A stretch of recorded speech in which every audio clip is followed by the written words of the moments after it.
afternoon. I want to welcome you all here today, and I'd like to extend my condolences to each and every one of you. Each one of you had a connection to Gary in different ways. Some were personal, some were business, some were associates in one way or another. But you're here today because you all knew him and you all had an association with him. I would like to extend my sincere condolences to his family and to each and every one of you, because in some way or another, you're here because he was special to you. And it's interesting because when you say Gary Wayne Nickerson, that says a lot in itself. So today we're going to, perhaps in some ways, each of you mourn the loss of a friend, a family member, an associate. But moreover, today, let's celebrate his life, who he was, and what he was in the community and who he was in the community, because I know a lot of you here have the different connections with him.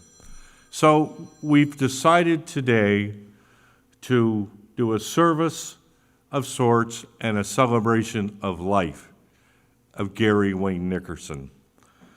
So right now I would like to call upon somebody that was a friend of Gary's and mine, we like to think, that we were associated with over many, many years, to do the invocation and a reading, Reverend Bill Newell.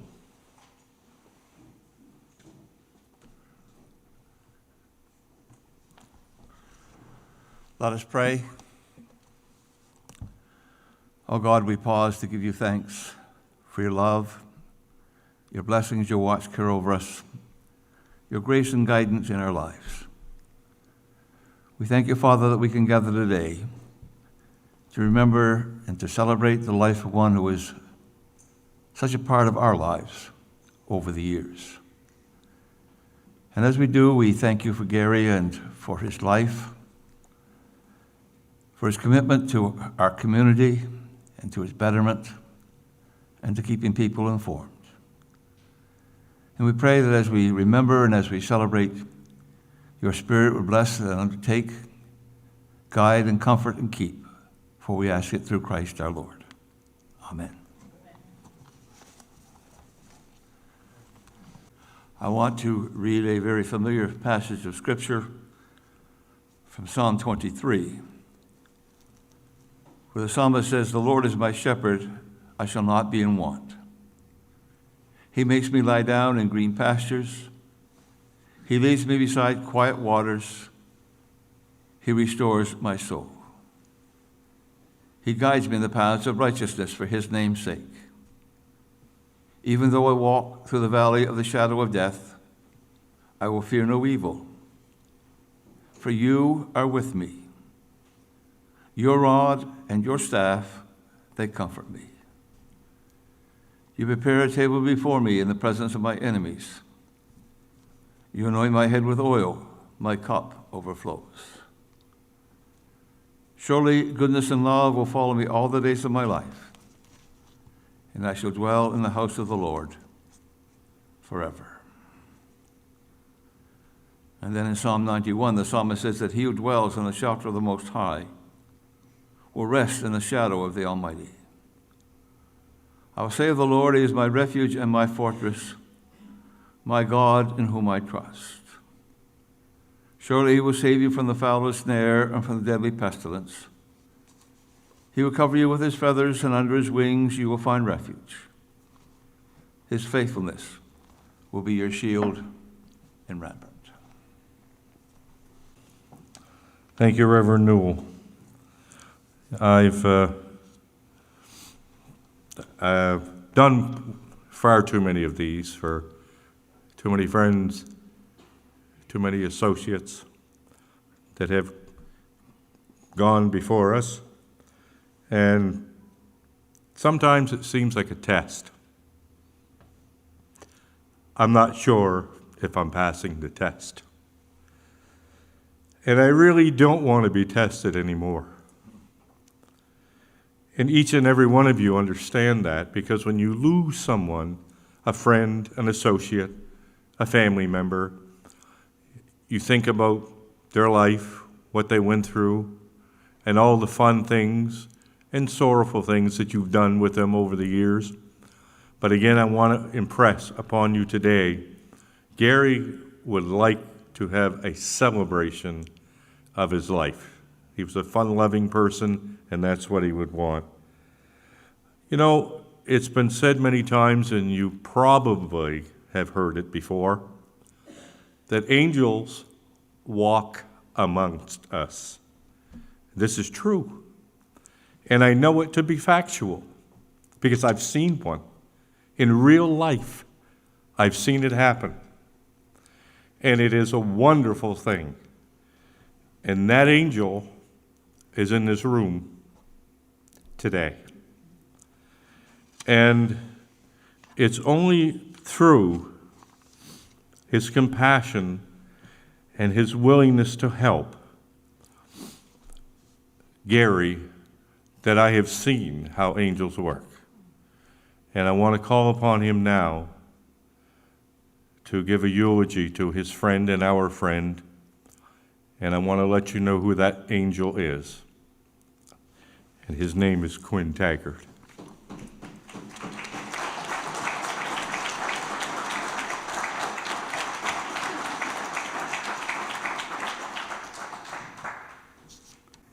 When I met Gary years and years and years ago, it was as a colleague in the local media.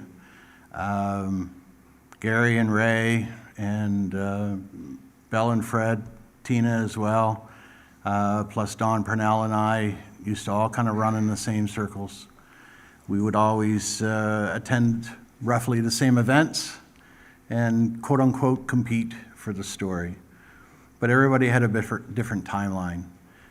Radio was almost instant. Tina was on a schedule for production, and Fred. And Donnie and I would get things to air when we got things edited and ready to go. But we all worked well together for the common good of the community. And I think that that was one of the big things that we all shared, was that we were invested in the community. Whether we were doing town council or whether we were doing Seafest or the Fish Feast or any of the other events, it was always about promoting and working with the community. I spent more time with Gary in the last few years than I had obviously previous to that, but in my time in the last few years with Gary, everybody kind of saw a different facet of Gary. I kind of compared Gary to a bit of a jewel, whether you want to go sapphire, diamond, or whatever. And everybody had the opportunity to see a different facet of Gary Nickerson. I got to see him at his most vulnerable in the last few years. It's you say unfortunate that it worked out that way, but I think it was fortunate for both of us. And COVID thrust everybody into a bit of a tailspin, but it affected Gary a lot from the standpoint that he had just gone through some medical issues. He was just getting settled into his situation, having lost his leg, and then COVID thrust him into total isolation. And that was a real challenge for him. But what did we do?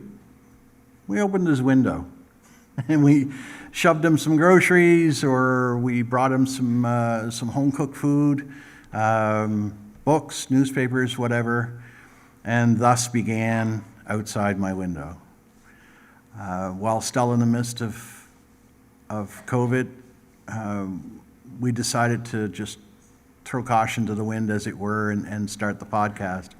Now, the podcast came about because a lot of other people had said, Gary, we miss you on the radio, miss you on the radio. We did moderated the candidates forums for municipal elections that year in 2020. And people came up to him afterwards and said, look, we really miss hearing you on the radio. You should do a podcast. Nah, I hadn't really thought of it. Gary wasn't exactly technologically adept at that kind of stuff, but I was. So it was a great partnership between us. I had some equipment from Don Parnell, and we cobbled together some stuff and put together the podcast. Derek Lesser was our first on-air guest, and we did a show a week for 2.5, almost 3 years. And we had some really wild guests. Bruce Rainey came on as one of our early guests. We wanted to make sure we were telling some stories that went along with it. All the politicians in the area were very gracious. Zach, Mayor, Deputy Mayor as well, Colton, Chris, everybody was very, very gracious to come on and chat with us. And we approached the podcast with 3 main tenets. 1, we're having fun. 2, no clock. So we talked until we were done talking. We weren't on a 12-minute cycle like he was for the Weekender, and I wasn't on an 8-minute cycle like I was with Eastlink. And 3, we would have no sponsors. Lots of people wanted to sponsor us and offered to sponsor us, and we thought, no, that's an obligation that we don't want to get into. We wanted to have the freedom to be able to talk to whomever we wanted and about whatever we wanted. And we didn't pull any punches. We had Zach in when he was the Minister of Health in the midst of COVID. We asked him the hard questions. We did, and he would expect no less. Thank you, Zach, for coming. I knew it was a little bit of a rush job to get back. Thanks a lot. But like I said, everybody had a version of Gary for them that worked well. Tina goes on about having the fun Gary show up. She's going to tell us a story. I know she will. All of this came together in a short period of time, and yet tomorrow will be no different than today than it was yesterday. Gary's spirit's going to live on. His voice is memorialized on the internet. The internet's forever. And we'll all have our memories to go with it. And I think that will give Gary comfort. Thanks.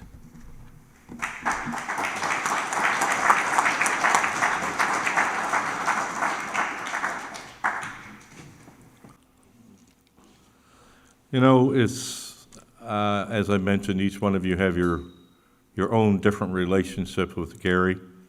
I knew Gary for a large portion of my life.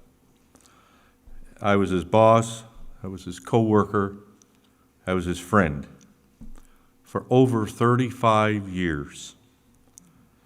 And I can honestly say I've known him for that long, and to this day I don't really know him. And there's a reason for that. Gary was an interesting and a unique individual.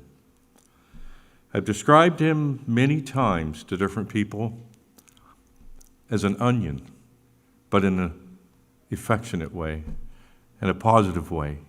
He had many layers, and he would only let you get into so many of those layers. He controlled it, which is fine. That was his way. But I've had been fortunate enough he let me in several times to different layers of him. And I'd like to share with you just for a moment, if you indulge me, to give you a little bit of insight of the Gary Nickerson that I knew. He was sometimes a little silly, as we all are. He was serious, and he was compassionate. I know he loved kids. And how did I know that? I know he loved his grandsons, Dustin and Damon, and his dog, Riley. And we used to do station tours, and with youth groups, scout groups, Cubs. Gary was always eager to do those tours. He always wanted to show the kids radio. He always wanted to explain it to them. And he made each and every one of those children feel important. He recorded them He let them hear it back. He showed his passion for radio and his community. And he had fun, and he always made them feel welcome. He was a true professional at his job. I know when there was an event in the community, didn't matter what time of day or night it was, I didn't have to call Gary. I knew he was there. I knew he was reporting. I knew he was on site. He would talk to people, and people would talk to him and give him stories when they would not talk to anyone else. Why? Because they trusted him. Politicians know. Everybody knows. You can take a news story, you can edit it, you can alter it, and you can make it sound however you want it. You can make them sound professional, you can make them sound like idiots. But they all knew that Gary Nickerson was a professional, and he would not do that. So they trusted him. So they would talk to him when they wouldn't talk to anybody else. That was the professionalism about him. So I knew he was there. He was there reporting. And he would write news stories, and I never, ever had to question whether he was going to be on site, he was going to do the job. Early in the morning, late at night, he was there. You know, he used to cover town council meetings. Yeah, I'm going to make a little dig.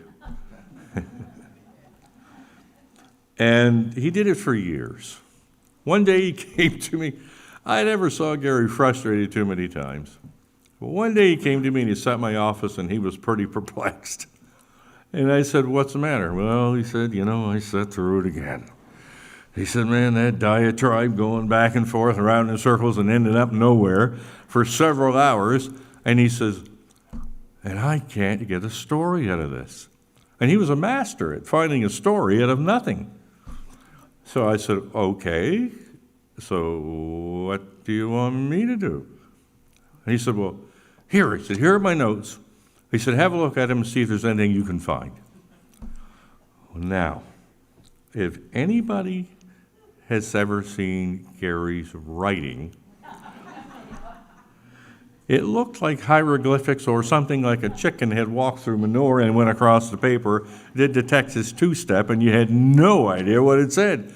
So I looked at it and went, "Okay, what do you expect me to do with that?" And we kind of had a chuckle, which we did many times.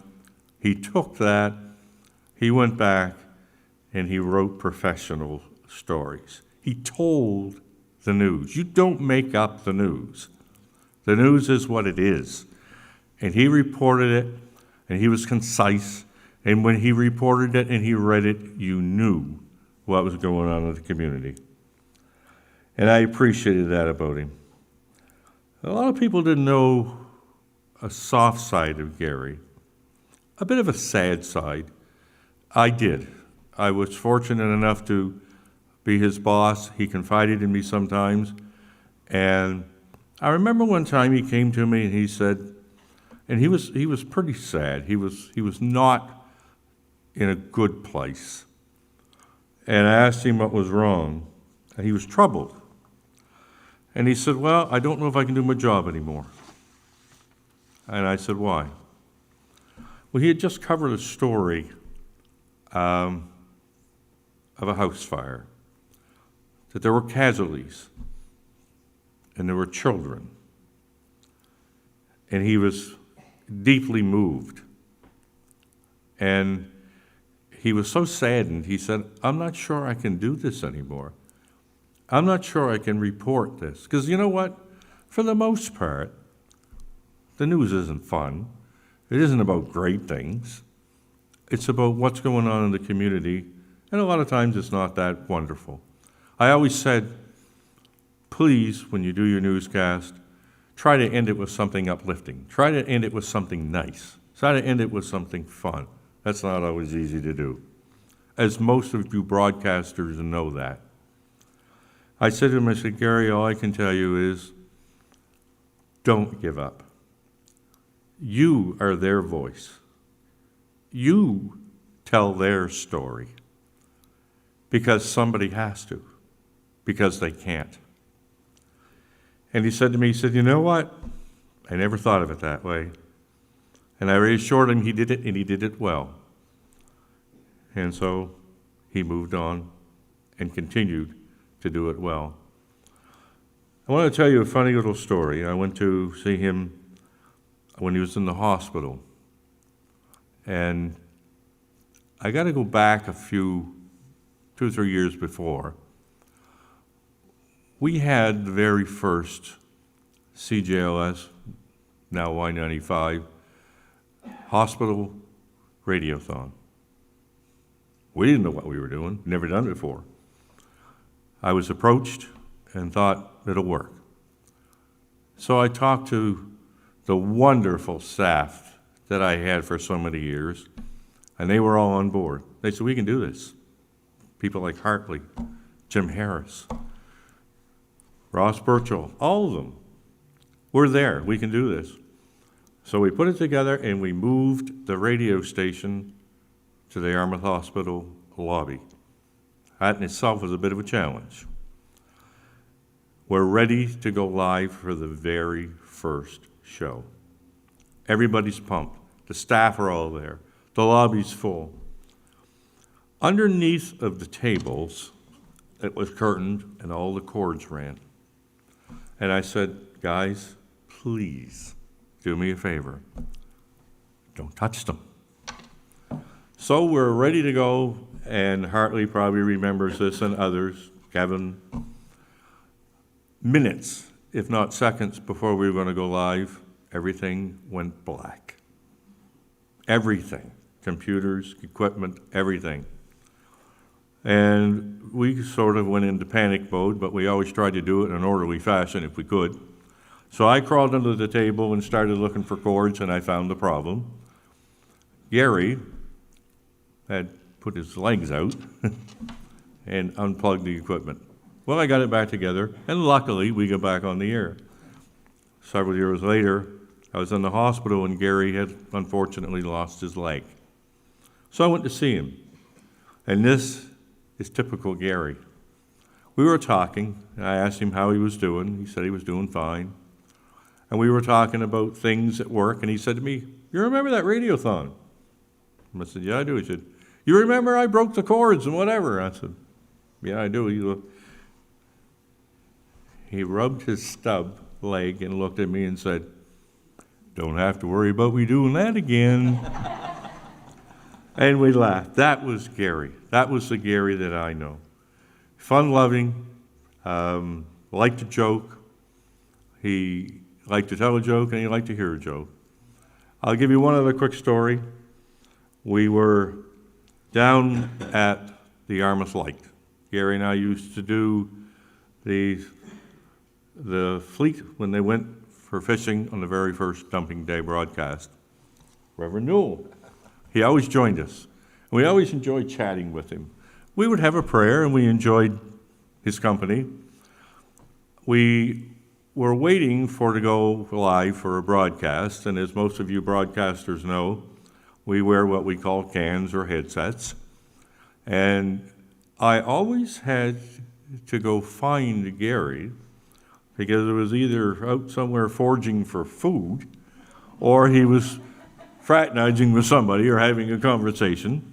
So we're a few seconds before we had to go live, waiting for Hartley to give us the cue. One headphone we put here, and we used to put the other one behind our ear so we could hear the room and hear what was going on when Hartley would give us the cue that he was coming to us. So I had to go find Gary. Seconds before we get there, he runs over, puts his headset on, and does a typical thing. One behind the ear, one on the ear, and we're ready to go live. Reverend Newell's ready to do the blessing of the fleet, and Gary's waving his hands like he's trying to fly. And I'm going, what is going on? And he's doing this. I realize he can't hear, because most of you know he may have had a hearing problem. He had the radio station one on his bad ear, so he couldn't hear what was going on. I realized what the problem was. So seconds before we went to air, I reached out and grabbed the side of his can, the back of his head, held it out here, not really realizing it was spring-loaded, and it whacked him in the side of the head. At which point, the whole room erupted, and we went into hysterics. And needless to say, Hartley, we weren't there for that report. That was the Gary. That's the Gary I knew. The fun-loving Gary. He liked to laugh. He liked to have a good time. I'm going to now, Quinn has prepared some audio clips that I know you're going to appreciate. I'm going to take a little break, watch some of the audio clips of Gary and some of the things going on, and then I would like to, after these audio clips, I'm going to ask any of you that would like to come and tell your stories of Gary and speak of Gary in the way you knew him. The only thing I will ask, once we do this, I'll call you to come up. I would appreciate it if you would please identify yourself. Not everybody in the room may know who you are, and I think it's important. I know I see a lot of familiar faces here, but it's important that you tell people who you are and what your connection was with Gary. So we'll take a few moments, we'll watch the audio clips and enjoy them, and we'll be back here in just a few minutes. I want to see this one. You're going to watch the audio clips. So as Dave said, we're going to watch the audio clips. I'm sorry. The video and audio clips. See, I'm a radio guy, I right? know, Yeah. I know. Face for radio, Yeah. we're all right And there. Bill was trying to tell me that. No, we're going to watch it. So over the course of the 2.5 years and all the different people that we chatted with, there's a couple of clips that I wanted to play. There is a graphic, so you can quote unquote watch the audio clip, but wanted you to listen in. One of them was where we interviewed Santa Claus. So ahead of when Y95 would do the letters to Santa, Gary and I had concocted this back in like March, that we were going to interview Santa Claus ahead of when they were going to do the letters. It took me 20 hours to edit that show. Normally it takes me 1. We laughed so hard, we had to keep cutting and going back and cutting and going back. I can only imagine what it was like on Santa Claus's end, as people were only hearing half of the conversation. But that was the first clip. The second clip was when we interviewed Bruce Rainey. And a funny story there, we did the interview, and that was back before we had the gear that we have now. So Bruce was on his cell phone. Reception in Gary's apartment was spotty depending on the day. We did the clip, and I sent a copy to Bruce. He said, no, we can't do that. We got to do it again. So I thought, well, geez, how are we going to get the spontaneity back that we had out of the first show in the second show? I shouldn't have worried about that. That was just hilarious as hell. And we still got the same sort of stories, and we still had a blast doing the show. But it was certainly a Bruce and Gary reunion for all the hijinks that went on at Y95. So the second clip's a little longer, but it's got the stories behind it. So let's see if we can watch the audio clips. Okay. Hey, Quinn. Do you think we should ask him if we're on the list? Yeah. Okay. What? Well, I guess you What- can what? sorry, Santa. Oh, that was rude. I'm just still so nervous. So, Santa, I was wondering if Quinn and I were, on the good or naughty list. Are you able to tell us? Well, I'll tell you, you're on a list.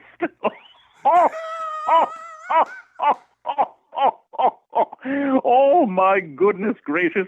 I just haven't had the time to check whether you're. I think the line is going scratchy. Can you hear me?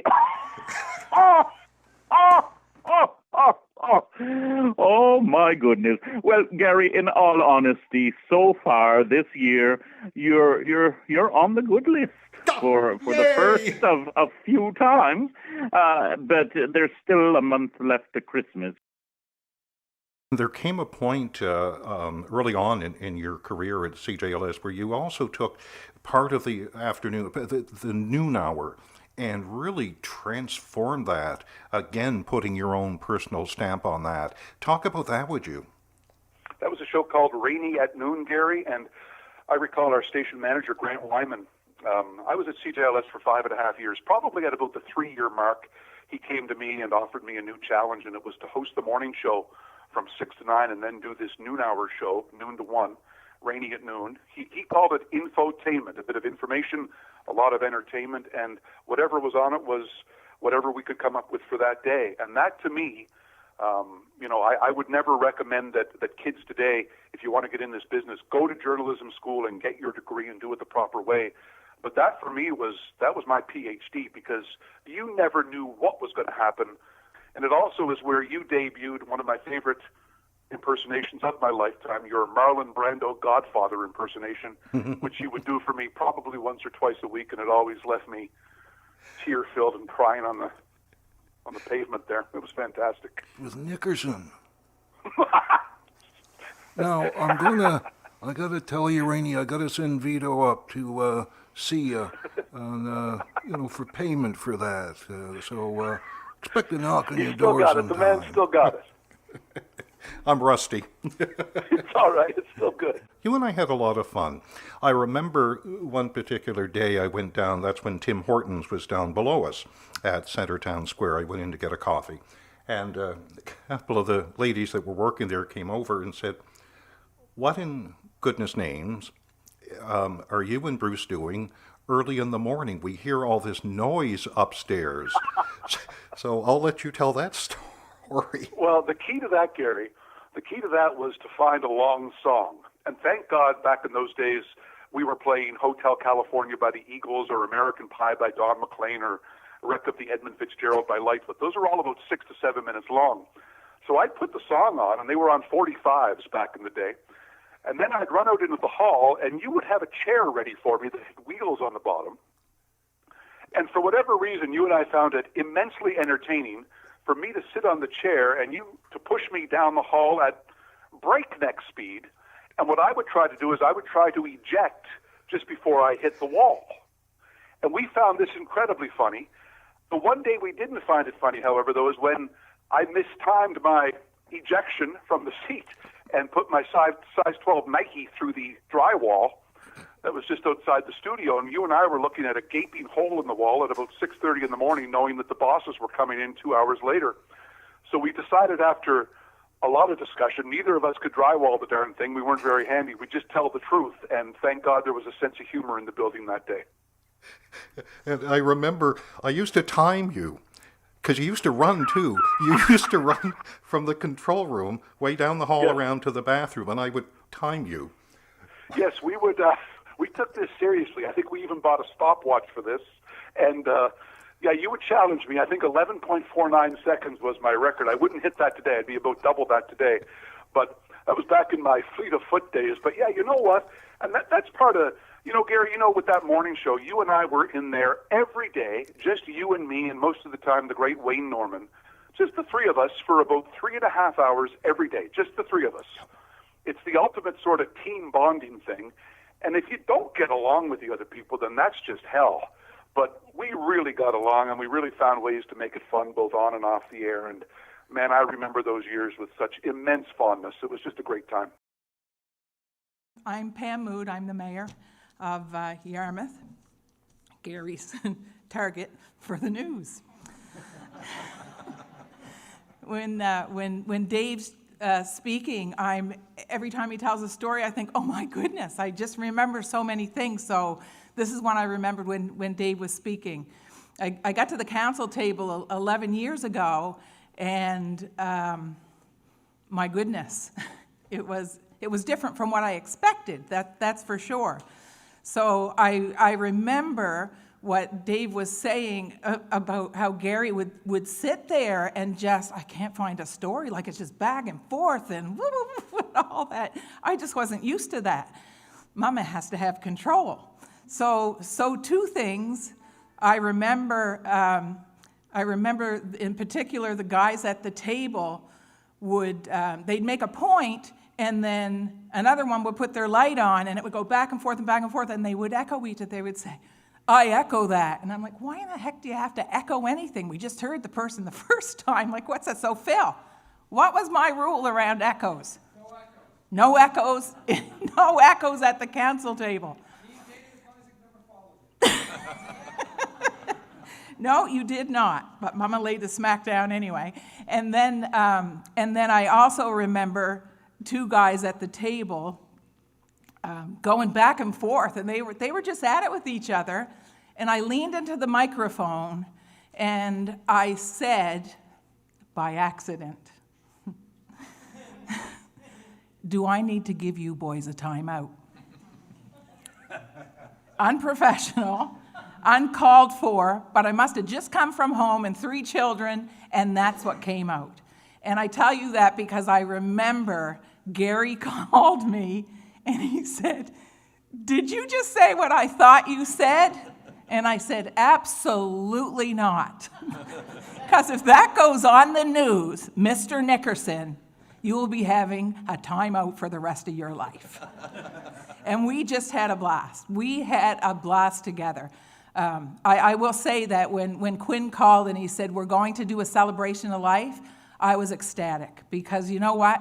There's not one person in here or out there that's met Gary or had any association with him whose heart isn't filled with sadness, a wishing that he were here, to hear his laughter again, to hear that voice live on the radio.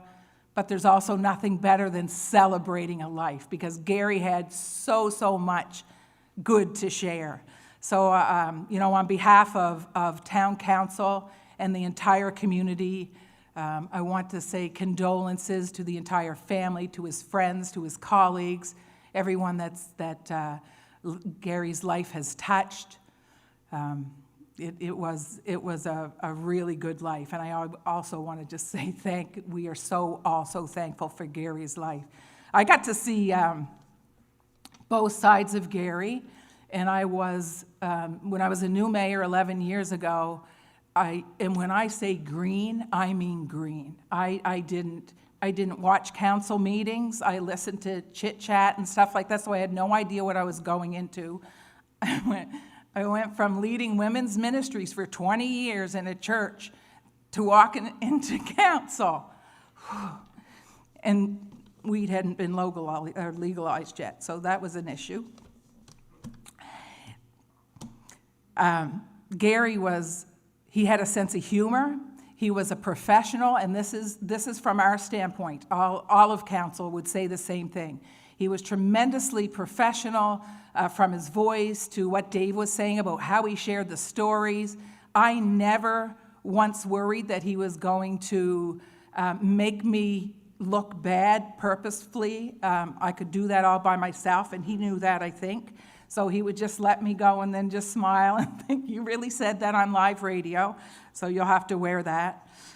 He shared the bad because he was that ultimate professional that just knew the community needed to hear the news, good, bad, and ugly. So he shared it all, but he did it in the best way. I did so many interviews with that man, and he would just call, now we can say professional, but there's other words that I used to think sometimes, because he would call and he would say, ABC is going on. Well, you should come in for just a short interview, Your Worship. You should just come on down. It's almost like that, "Come on into my parlor." And like a sucker, I'd go in, because Gary's a safe guy, and this is what we had between us. And if anybody could video, I was always so thankful that it was radio, because nobody could see my face.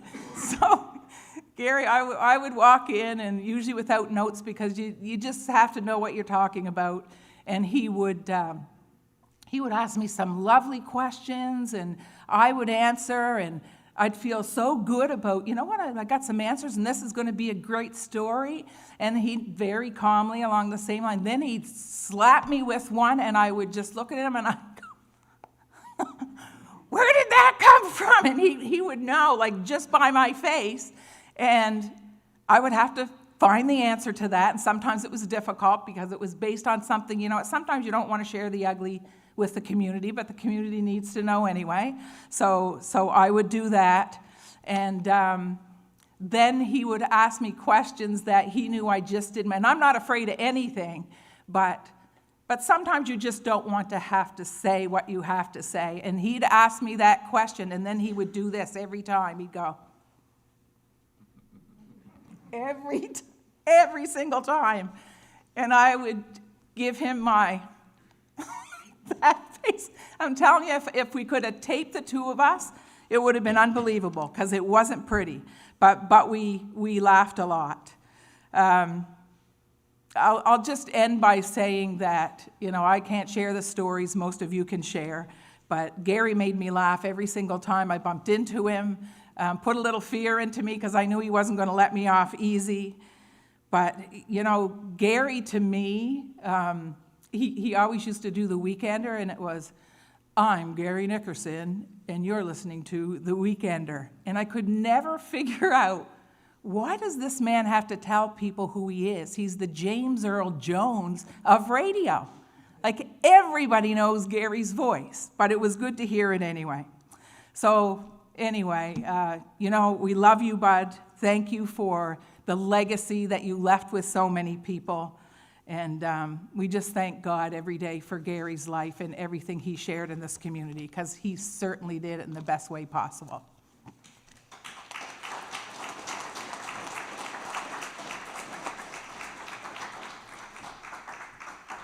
Thank you, Your Worship. I know there are many individuals in this room that have stories about Gary, and I know that Gary would want you to tell them.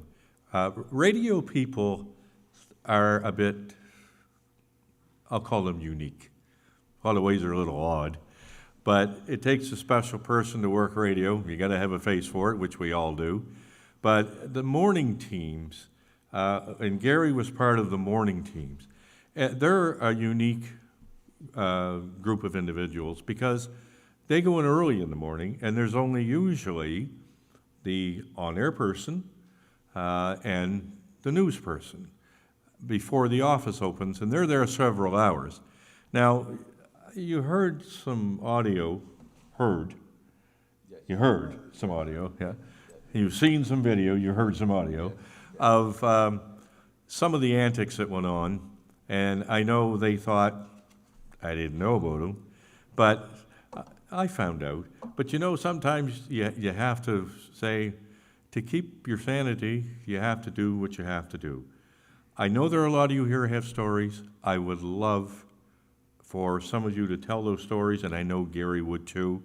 So I encourage you to come up. We're going to have a little open mic session. Again, I ask you to identify yourself and your relationship to Gary. And please tell some stories because I know he would love that. So please, in no random order, please come up and tell your stories of Gary because I know he's watching us. Hello. I'm Cheryl Burchell. Used to be a White House. And I lived up King Street.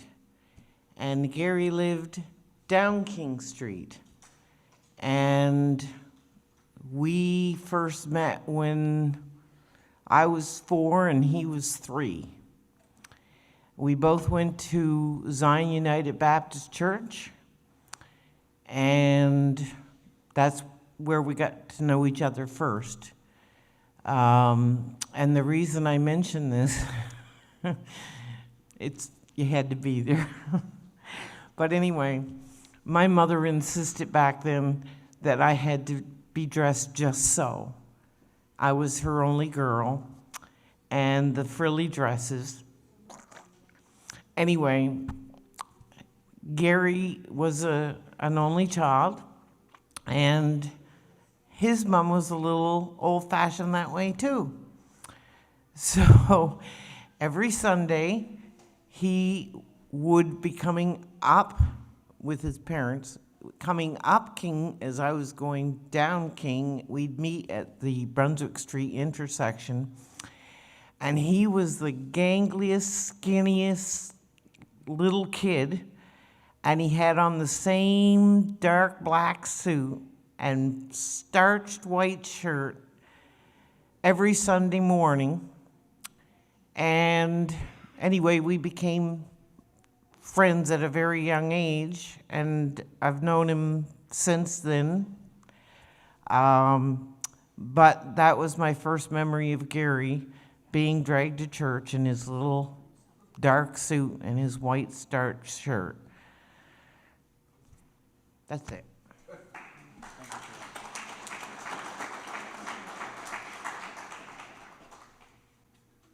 Hi, I'm Tina Camo with the Yarmouth Vanguard, now the Tri-County Vanguard. And I am on my tiptoes right now, so hopefully everybody can see me. Yeah, I know, right? So I worked with Gary for almost 30 years because obviously a lot of the places that our newsroom was going to cover, Gary was there, and it was always such a big treat when he was there. We were competitors in the news business. We were rivals. Ain't gonna lie, we always wanted to get the story out before CJLS, and we were challenged because we only came out once a week or twice a week. They came out every hour, so when you could actually scoop the radio station, I made sure to let Gary know, hey, we had that story for a week, and you guys didn't find out about it. But more than rivals and competitors, we were colleagues and we were good friends. And something I was kind of thinking about this the other day, because back in the day before there was internet and, CJLS people were listening to it in the Tri-Counties and the Vanguard, whoever our subscribers were. But it's not like today where you were on the internet and your reach is really huge. So sometimes I think that they didn't really always take the community journalists seriously at times.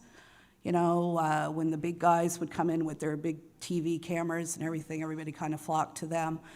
And I remember how, because of the professionalism of their newsroom, and hopefully of ours too as well, that tide really started to change.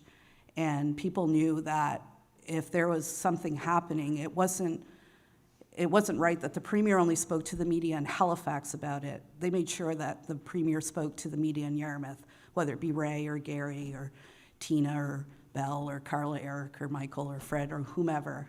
And I think that was a real turning point for community journalism, that, we started getting the phone calls, do you want to talk to the minister, do you want to, do this and that, because they recognized that there was good journalism coming out of the community. I gave Gary the nickname Fun Gary because he was so much fun. It was really hard to cover council meetings with him because, you're not supposed to share your opinion in your news stories. Sometimes we did share our opinion at the media table, and we would laugh, and we would slide each other Kit Kat bars. And he was a lot of fun to cover something with. Whenever I went somewhere and he was there, I was like, yay, Fun Gary. The other thing, too, that I guess I'll tell this story, we were talking about it. And so one time, Gary lent Eric his pen. And he told Eric, make sure you give it back, it's my favorite pen. So Eric forgot to give Gary back his pen, so he came back to the newsroom and he felt kind of bad. He's like, oh my God, I still have Gary's pen. I'm gonna give it back to him. I said, nah, let's have some fun with this, right? So Carla Allen and I basically kidnapped Gary's pen for the next year, and we would send him ransom-type photographs of us dangling the pen over the toilet seat cover, or we would have it wedged underneath the tire in a parking lot. And he would beg us, like, give me back my pen. And Eric would beg us, oh my God, please give him back the pen.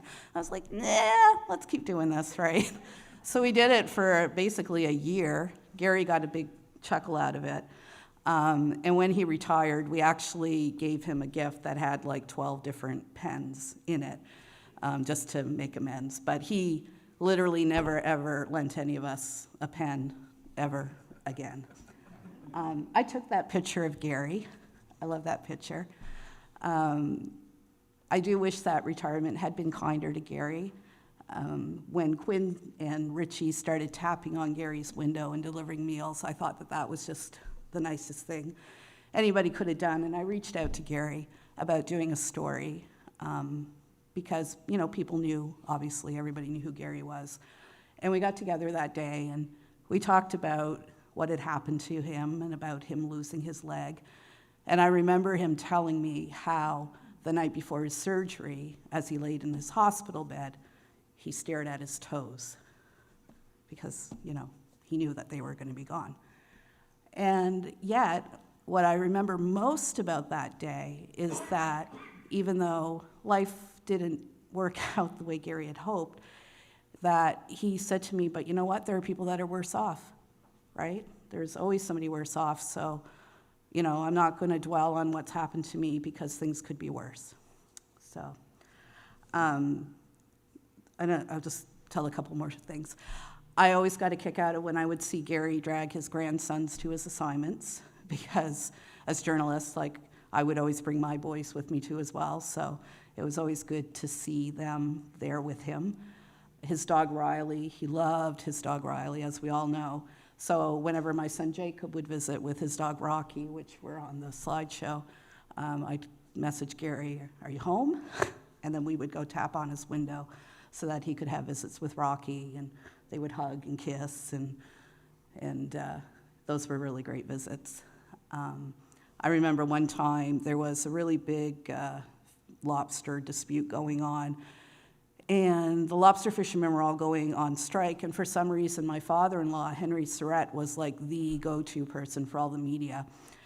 I don't think a lot of the media knew I was dating his son Greg at the time, so the phone started ringing at Henry's house on a Sunday morning, and the first person that answered, he's like, "Hi, it's Brian Medell from the Chronicle Herald. I'm wondering if Henry's there." I'm like, "Oh, hi, Brian, it's Tina Camo." He's like, "Tina, how come you're there?" I said, "Oh, I'm just, you know, working on the story." He's like, "Oh, okay." He said, "Well, can you tell Henry I called?" I said, "Yep, I will." So then the phone rang again. I answered the phone. I can't do his voice, but he's like, "Hello, this is Gary Nickerson. I'm wondering if Henry Surratt is there, please." I said, "Oh, hey, Gary, it's Tina." "Tina, how come you're there?" I said, "Well, I'm getting the exclusive." Right?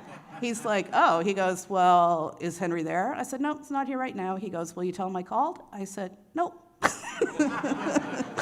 But in fairness, I did. So anyway, so just in closing, I mean, Gary was just, you know, he was a really, really great person. He was fun, Gary. And he was a really good friend. So he made me laugh, but, you know, he also made me smile. And I was going through my messages, and the last message Gary had sent to me, which was probably just a couple of weeks before his passing.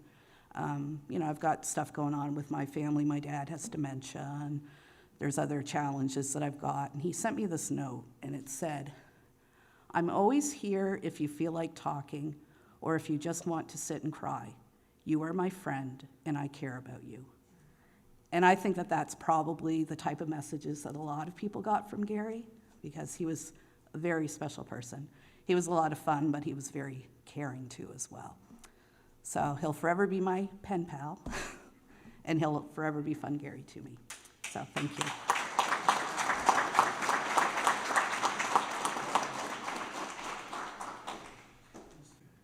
Hi, folks. Zach Churchill, the MLA for the area. I was first elected in 2010 when I first got to know Gary. I'm so happy to see former colleagues coming to town too. Bruce Rainey, thanks for coming back to your old stomping grounds here in Yarmouth. Really good to see you. Michael Gorman, who's come down from Halifax as well.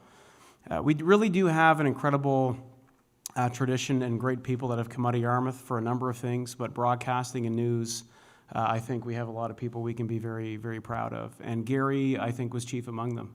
You know, he gets a lot of attention for his voice, but he's got one hell of a smile on him too, doesn't he? He was a lovely person to be interviewed by. He had a genuine care for people and interest in local politics and our local community. And to everybody else's point, he made it a lot of fun. My favorite moments with him were when he had me for an hour on the Weekender, and we didn't know what in God's name we were going to get for calls in, because for some reason they never filter calls in CJLS. So you could call in if you had rats in your basement, if you had poison ivy on your property. Just never knew what we were going to get. But at the end of the day, it always led to really good conversations, and Gary was a big part of that. because you did trust him. You could trust him. He cared about me as a person just as much as he did about whatever kind of story he was going to get out of me. And I saw that one day at Dumpin' Day. Dave, you were there as well, was the good Reverend.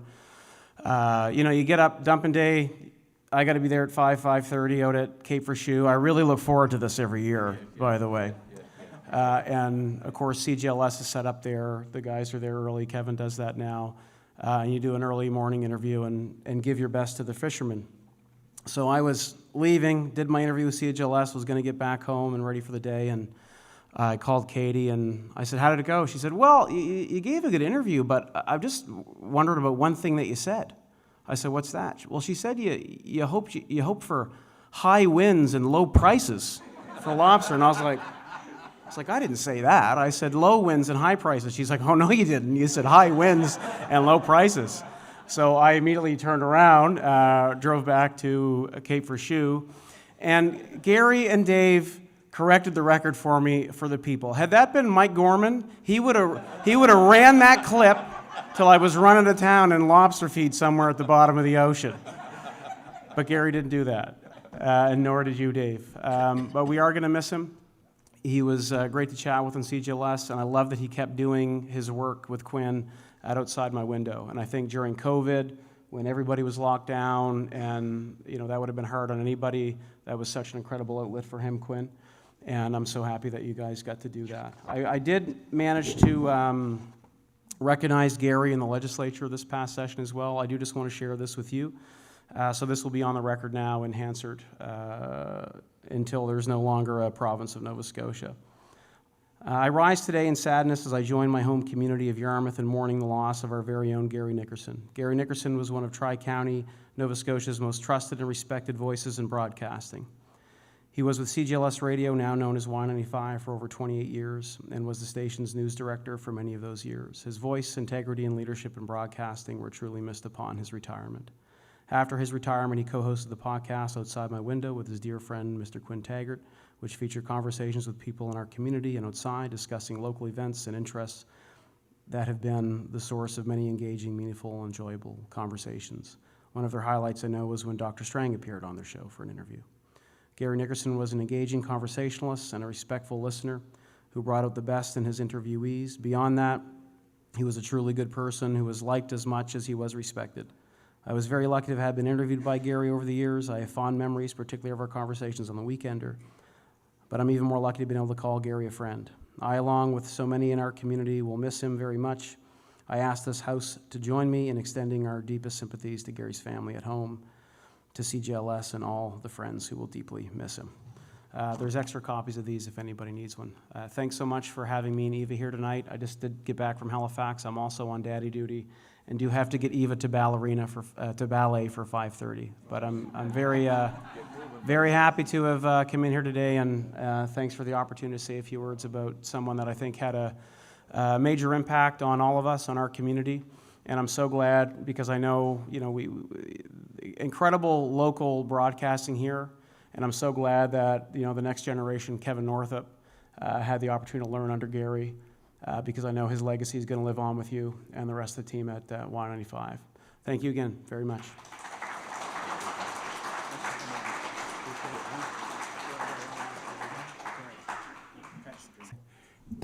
Hello, folks.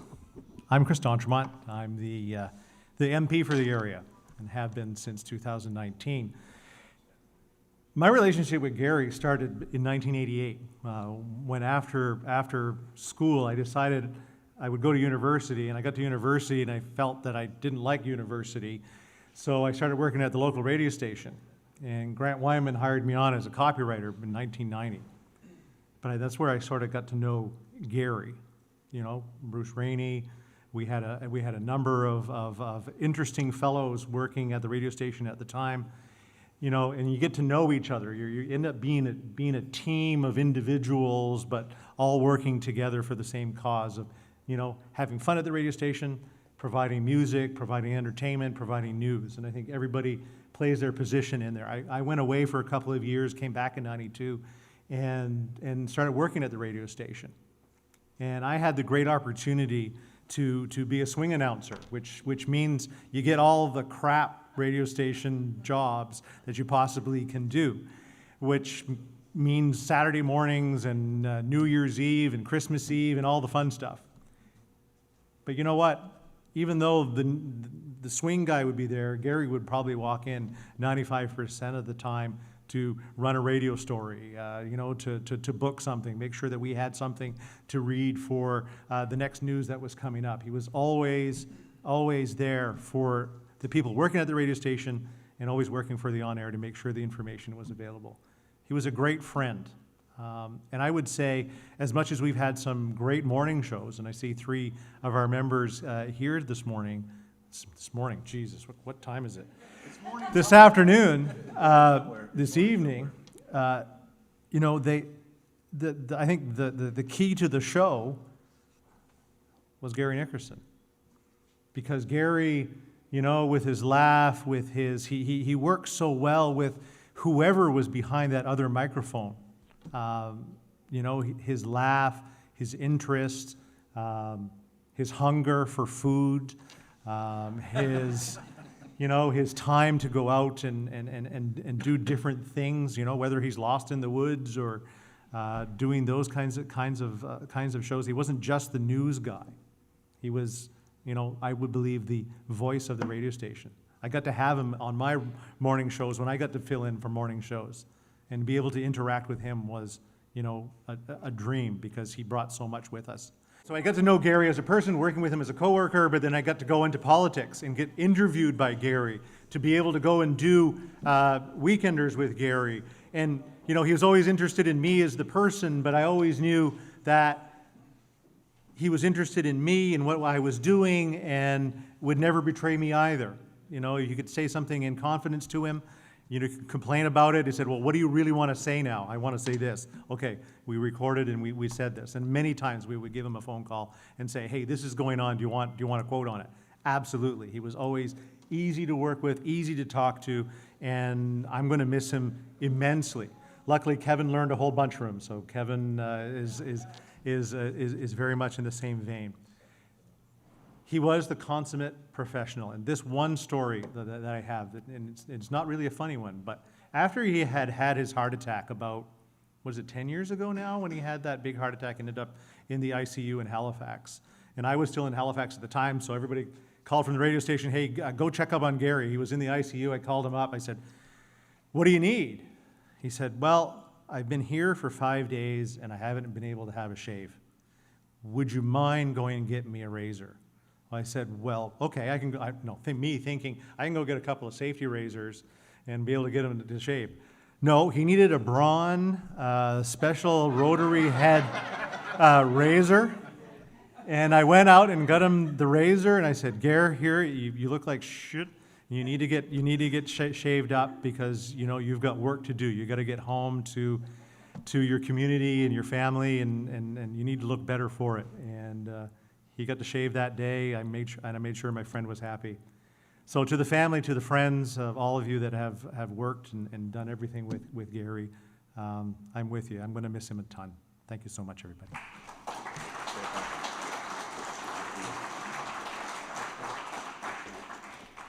Hi, everybody. Kevin Northup with CJLS, and I worked with Gary for the last 10 years, almost, of his time at CJLS, so 2009 to 2018. The first time I walked in there, the first person I saw was Dave Hall. Well, actually, no, it was Bev. It was Bev, the receptionist, and I was pretty scared. I was dressed in a suit, 19 years old, not knowing what to expect. And then Dave told me years later, he said, man, Jesus Christ, he's young. How old must I look to him?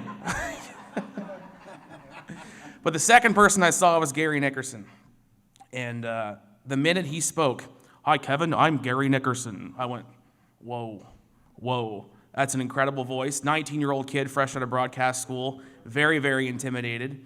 And I just kind of sat and listened to how he did the news and how he talked to people, and just the immense respect that he had for everyone he interviewed, every single person, whether it was somebody calling us to complain about our coverage, or somebody just calling to rake us over the coals. Didn't matter.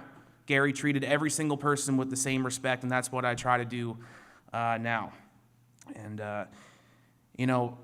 hearing of his passing a couple of weeks ago, I was sitting in the newsroom where he sat for so many years, and Hartley came in and told me the news, and it hit me like a ton of bricks. And I'm sure it hit a lot of you like a ton of bricks, because I lost my mentor. I lost Ray Zink, we lost Chris Perry, we lost Gary Nickerson, and it's just different now. I don't mean to make this sad, obviously, but Gary just gave me so many great tools, great advice.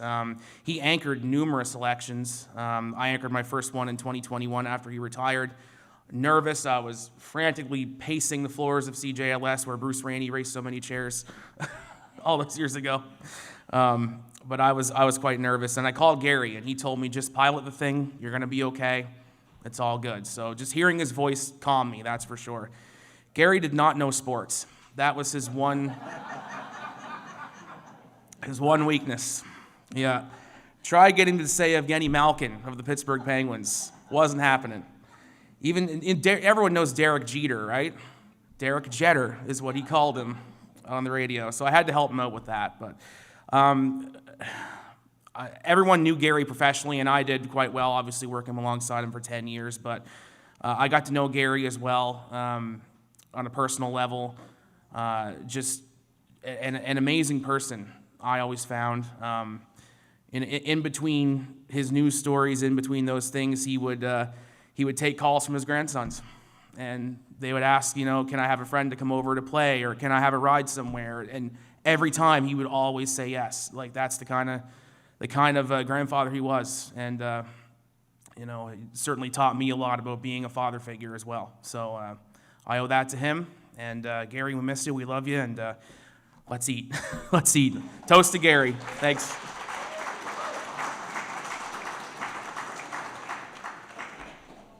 I think Dave said he knew Gary for 35 years. I've known Gary for 59 years. So Cheryl was one street over on King, we're on Porter. So now that Tick Crosby left, I am Phil Moon. I am the oldest living mayor in this building now.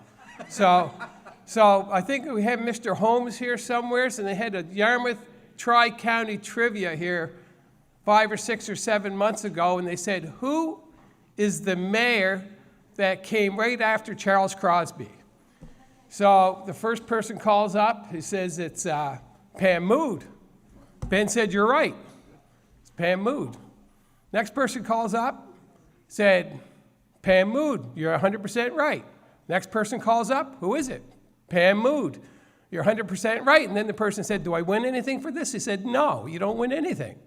Next person calls up, my sister. Said, it's Phil Mooney. And Ben said, who? Anyways, I got one story, myself and Gary in grade 6, and we knew in grade 6, if there's 30 people in class, when it came to IQs, I think Gary is a smart man, and I think I can be smart sometimes, but smart aleck, yes. But when it came to marks, I was either 29th or 30th, or Gary was 30th and 29th. We flipped back and forth. So we had a multiple choice question test Vernon Moses gave us. So it was 100 questions on the test. Myself and Gary got 7 out of 100. So we've got 93 wrong. So if you pick A every time, you're going to get 25. So not only did we get 7 right, we got the same 7 right and the same 93 wrong. And we sat next to each other. So Mr. Moses writes on my test, said, Mr. Mooney, if I was going to cheat off anybody, I'd cheat off of Debbie Goodwin and not Mr. Nickerson. And then Gary got his, Mr. Nickerson. You know better than cheat off Phil Mooney. Debbie Goodwin's way smarter than Phil. So next time, pay attention to what Debbie's doing, not pay attention to what Phil's doing. But I've had numerous times with Gary. Great guy, funny, impersonations. He did a Wayne Norman that was mentioned a couple times today. He did Wayne second to none. We were at the drugstore one day, and Gary was doing his Wayne Norman impression, trying to put paper back in the fax machine. And Wayne came in, and he kind of caught us off guard, and he said, what's what's Gary doing? I said, he's doing impersonation. He said, of who? So Wayne didn't know that Gary was doing an impersonation of Wayne, but he had a great sense of humor, and he'll be missed, and he was fun to be around. He was a great neighbor, too. Thank you.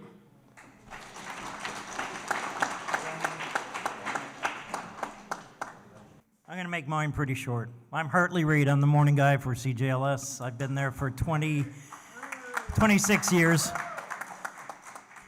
I first and foremost want to say hi to Linda and the boys because I spent many evenings in their kitchen discussing world politics with Gary over a few drinks, and we did that many times. I want to go back to the early days of news. Gary showed me how to put together a 10-minute newscast. And I was just as bad at sports as he.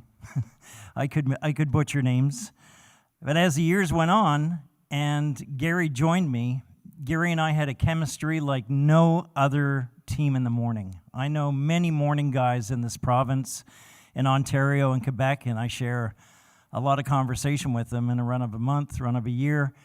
And Gary and I shared that chemistry that a lot of morning people don't share. They come in, they're cordial to one another. They talk about the material they're going to go over, and that's it. Gary and I would go to the lighthouse and sit and talk about our material before we would actually talk about it the next day.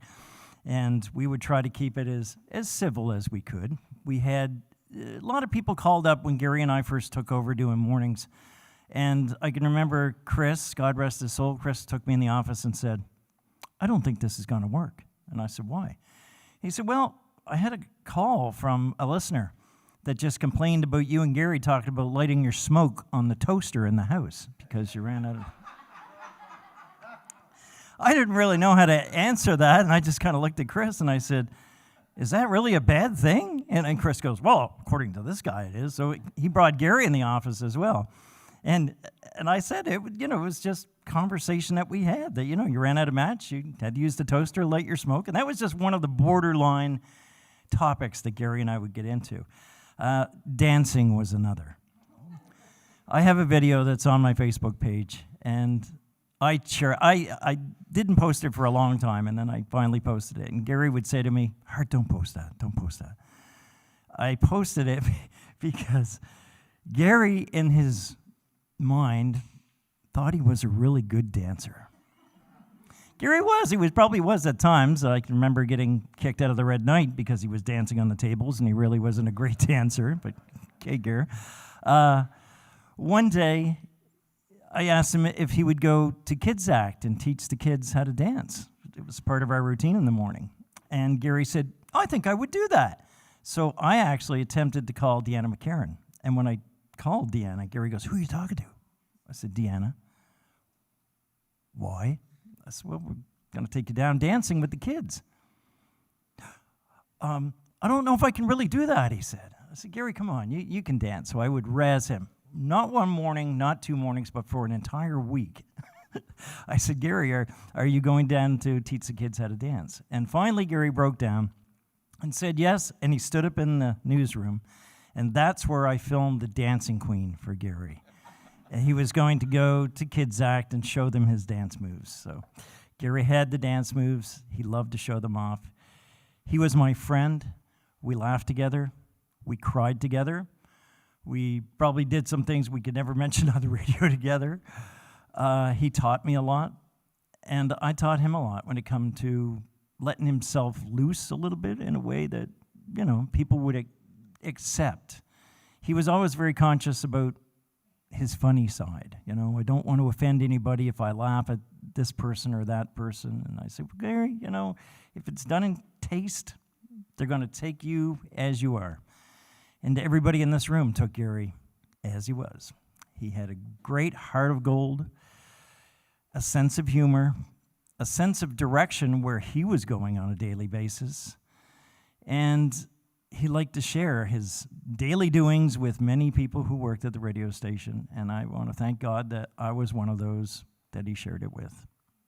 I miss him, and I find it very difficult to deal with his passing. Thank you.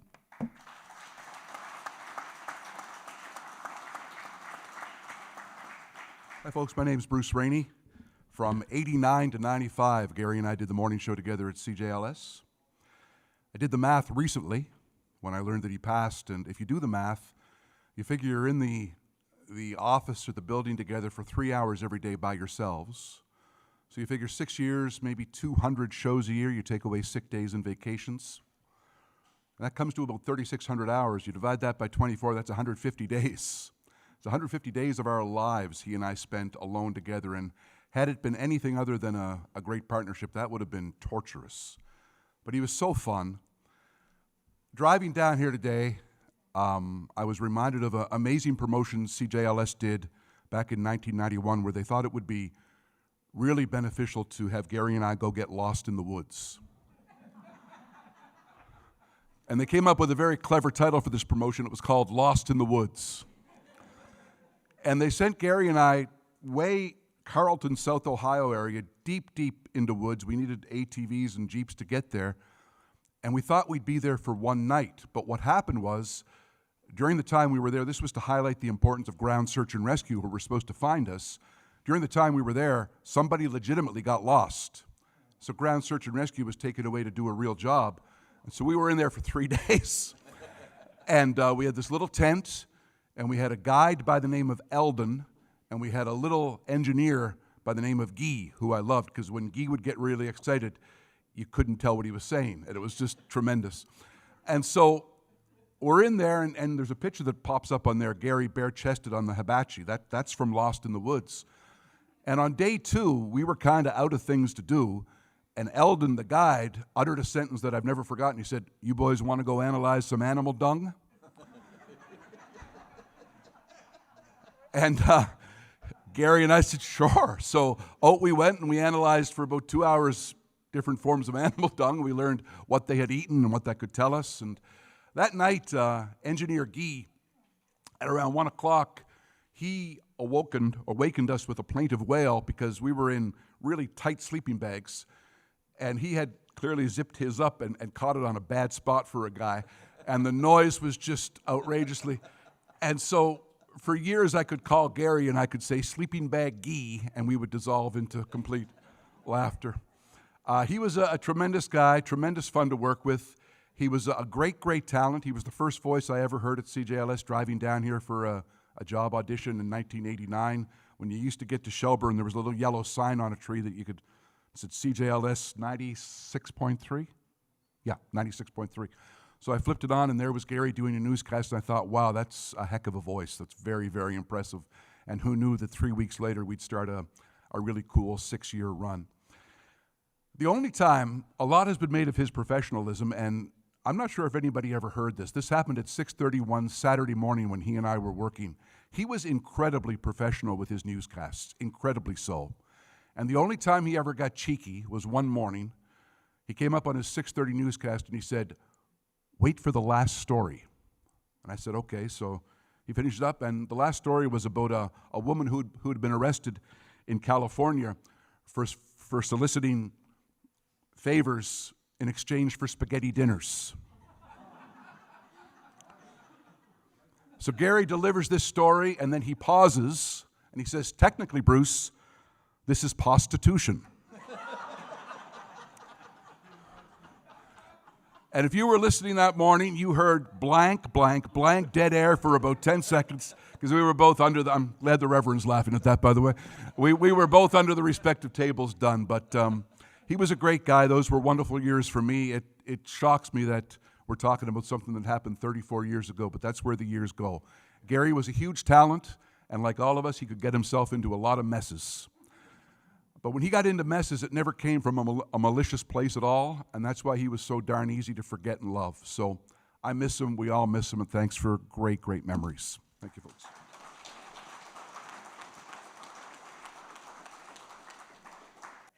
Gary and I first met on my first day in grade 10. That magical voice, the kindness when I dropped my book bag and he picked it up, and we became friends till grade 12. Then everybody drifts apart. You never forget people, but you drift apart. And I read the story that was done in the paper. I was in Toronto at the time, and I thought, my goodness, like, he was such a kind person to everybody, and I reached out to just say, I'm away, I'll be home in a few weeks. Could I do anything? I don't know what, the details of your story are. And he was, yes, come to the hospital, and what would you like, a coffee or whatever food is they mentioned he enjoyed. And, it was like we had never been apart. So out of something bad, we always would say, came something so good. What I remember are two kind of funny, there are many funny stories, but Gary found another family when he moved to the seniors' residence after his surgery, and the kindness that was shared by everybody. And one funny story, when I'd go there, Gary, if he didn't have his hearing aid in, he really couldn't hear the buzzer system very well, or he gave me the wrong number a few times of what apartment he was. And I don't have a lot of patience, so I would maybe be bringing a few things. So I just started like tapping on his window, and then it was cold. So then I started just crawling in the window and bypassing the whole front door, but then pretty soon the people that lived there were kind of looking, and so the rumor got around, and I was dressed in black. I had a big black jacket on. So then, and I'm a walker, so I'd walk in town and you go by and people would say, I'm locking my windows. So it became kind of the big joke. And then after a while, his fellow friends started to let me in the building, so I didn't even have to buzz Gary. And another story is he loved to go see the Christmas lights, and he wanted to see the buoy tree in Pubnico. So it was kind of early on, and his balance was kind of off, and he had his wheelchair, but I thought, we can do it. I'm I'm a nurse. I should be able to get you to the buoy tree. So off we went to the buoy tree. We thought we had everything strategically planned. We went to Wendy's, we got the food, we got everything, the wheelchair in the car. But what we hadn't planned is probably only 10 minutes into the drive, he had forgot to change the batteries in his hearing aid. So the whole trip, he couldn't hear a thing that we were talking about, but you know what? We had the best time. I think to me, what I most remember is how he found joy out of what many would find sad or great hardships. And he didn't gloss it over. He had some days that were sad days or bad days, but he always got up again and found what would make him happy, but most of all, what made other people happy. So I would like to extend my deepest sympathy to his family and all of his friends. He often mentioned his family. He had pictures there. So although I never met many of you, it seemed like I knew you just through Gary's stories. He was a great storyteller in grade 10, 11, and 12. We knew he had a voice that was going to go somewhere. And he entered many people's homes, so many felt like they knew him and knew him well. And Gary always had a hand open to meet anybody. So he'll always be remembered and remembered kindly. And from Dexter was the beagle that maybe you saw in a few of the pictures. Dexter loved to go visit Gary. And Gary, again, that window, Dexter would just jump through the window into Gary, but a lot of good memories. And what I saw was the biggest act of kindness in so many ways from many that I see in the room here. Because even if I don't know you, he mentioned you, or he'd show me a picture because he was famous. You didn't get out of that apartment without him clicking a picture, and if you didn't agree, take one anyway when you weren't looking.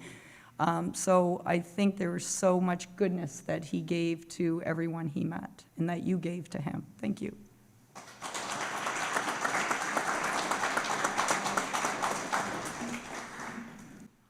Well, it's been just wonderful hearing stories about Gary, and I know he is watching, and I know he'd appreciate it.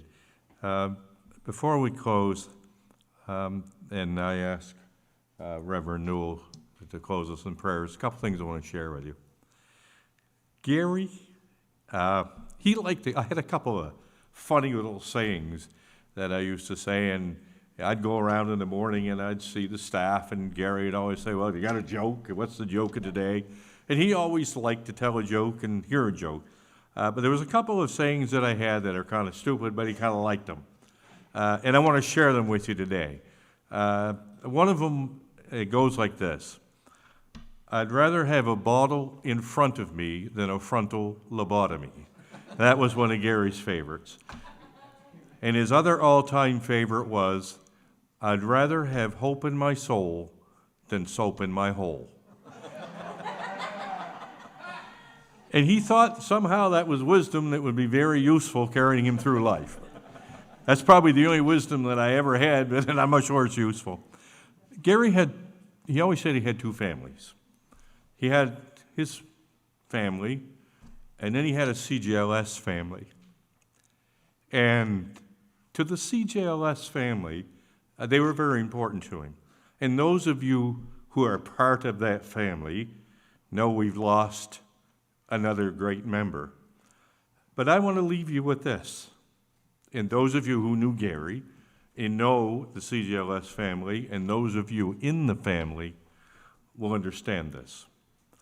Don't mourn Gary's loss. Celebrate his life.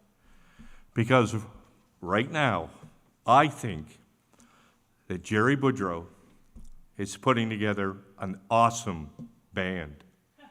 And in that band is Glenn Thorbon, one of the best guitar players you'll ever hear.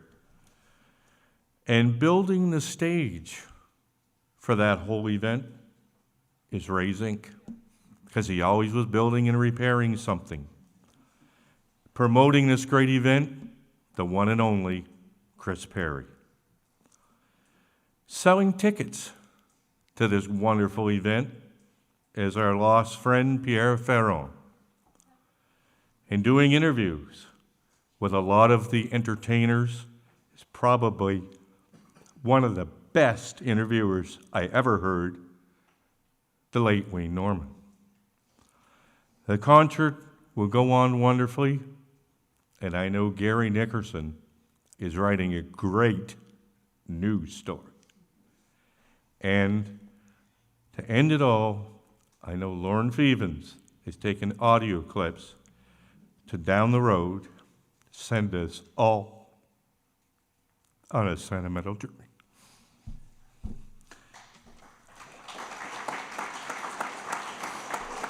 They're all gone, but it's our job to make sure they're never forgotten. And I want to ask Reverend Newell to close us in prayer. But before I do, there's a toast that I used to do. Many of you have heard it many times before, and I apologize for that. But Gary always liked it. And he said to me one time, if I go before you, which I didn't think was possible, will you give that toast for me? He goes like this. I didn't write it. I don't know where it came from. It just came to me. I heard it, and I thought it very poignant. It stuck with me, and I've used it many times. If you must lie, lie in the ones of the one you love. If you must cheat, cheat death. It's not always possible. If you must steal, steal a moment in time to help somebody less fortunate than you. And if you must drink, drink to the future. But today, we drink to Gary. Gary Nickerson, my friend, my colleague, my employee, may you rest in peace. Thank you.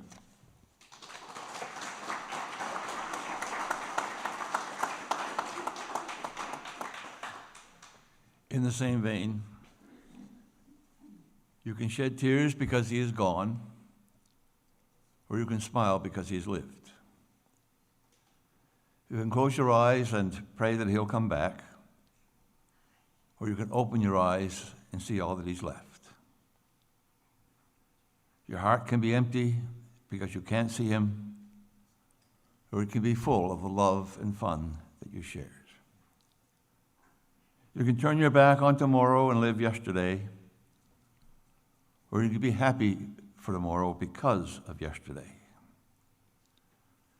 You can remember him and only that he's gone, or you can cherish his memory and let it live on. You can cry, close your mind, be empty and turn your back, or you can do what he would want.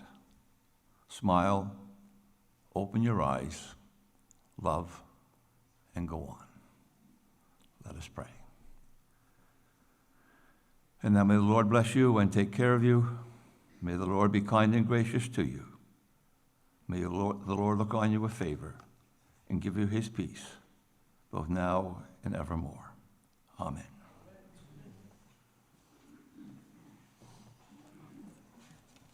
Now we have a number of people to thank for today and for helping with Gary's send-off.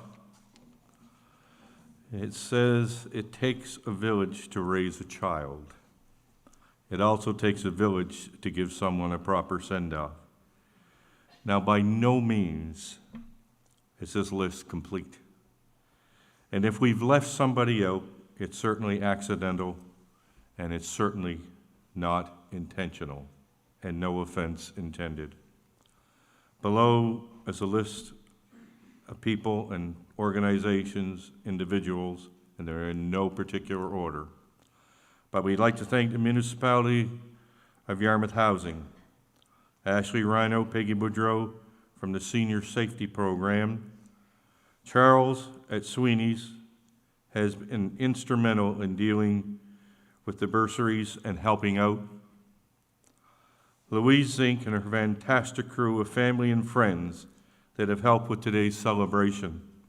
Matthew, Rhonda, Harding, Sandra Blake, Legion Hall, Frida, Alice, Donna, Phil, Darlene Mooney. The first responders everywhere, RCMP and EHS, and their compassion and assistance, Dr. Murphy and all the nursing staff at the Yarmouth Regional Hospital. Yarmouth Fire Department, Gary was a family, and we appreciate all that you've done to give him a proper celebration today. Special thanks to Stuart DeVoe and Gary Goddett for digging up Gary's history with the department and for the records. Reverend Bill Newell, who was a friend of Gary's and mine, and we enjoyed so much every broadcast we did with him in the blessing of the fleet. Y95 CHLS broadcast crew and staff, past and present. Gary was family. Special thanks to Hartley, Kevin, Wade, Eva, Jim, Candace, Ross, and all of the people that knew him. The local politicians were always good for a chat. That's Soundbright, Mayor Mooney, MLA Zach Churchill, MLA Colton LeBlanc, MP Chris D'Entremont, along with others along the way, and each and every one of you who are so special to Gary. I know he appreciated your friendship, and I know he appreciated all that you have done for him and showing up today. To each and every one of you, thank you once again. Quinn, thank you. Thank you for coming. Please enjoy the remainder of the food. Remember Gary, and at some time in the future, you're going to hear that laugh. You're going to remember him, and tell a story about him to somebody, because we can't let him go. He's not here, but trust me, he's watching us. Once again, to each and every one of you, thank you for coming today.